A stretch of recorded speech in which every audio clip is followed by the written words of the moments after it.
أولم ير الذين كفروا أن السماوات والأرض كانتا رتقا ففتقناهما وجعلنا من الماء كل شيء حي أفلا يؤمنون الله বলেন أولم ير الذين كفروا أن السماوات والأرض كانتا رتقا আমার অকৃতজ্ঞ বান্দা বান্দীরা যারা আমার বিধানকে লঙ্ঘন করছে, যারা আমার আইনের সাথে বিধানগুলি প্রদর্শন করছে, যারা প্রতিনিয়ত আমার নাফরমানি করছে, তারা কি আসমান জমিনের দিকে তাকিয়ে দেখে না? আসমান এবং জমিনের মুখ আমি আল্লাহ বন্ধ করে দিয়েছিলাম। অতঃপর বান্দারে তোর কল্যাণার্থে, তোর উপকারার্থে আমি আল্লাহ ফাফাতাকনাহুমা, আমি আসমান এবং জমিনের মুখকে আমি আল্লাহ খুলে দিয়েছি বলে সুবহানাল্লাহ।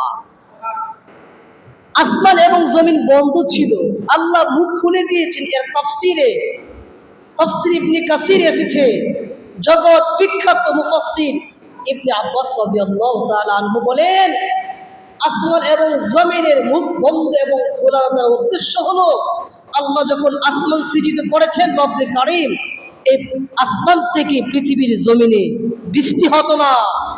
এই জমিন থেকে প্রথম অবস্থায় জমিন থেকে কোনো ফসল উৎপন্ন হতো না।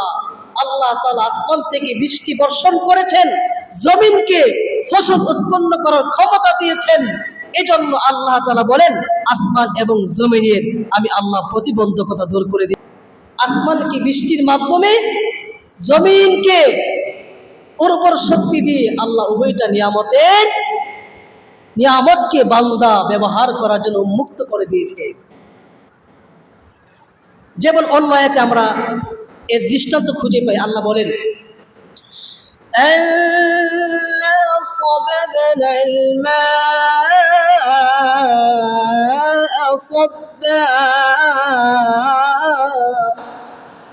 আল্লাহ বলে বান্দা আমি আশ্চর্যভাবে সবাবনাল মা সাব্বা, আসমান থেকে বৃষ্টি বর্ষণ করেছি সুবহানাল্লাহ। অতঃপর আল্লাহ বলেন সুম্মা শাকাকানাল আরদা শাক্কা, আমি আল্লাহ এই বৃষ্টি বর্ষণ করে এই জমিনকে আমি আল্লাহ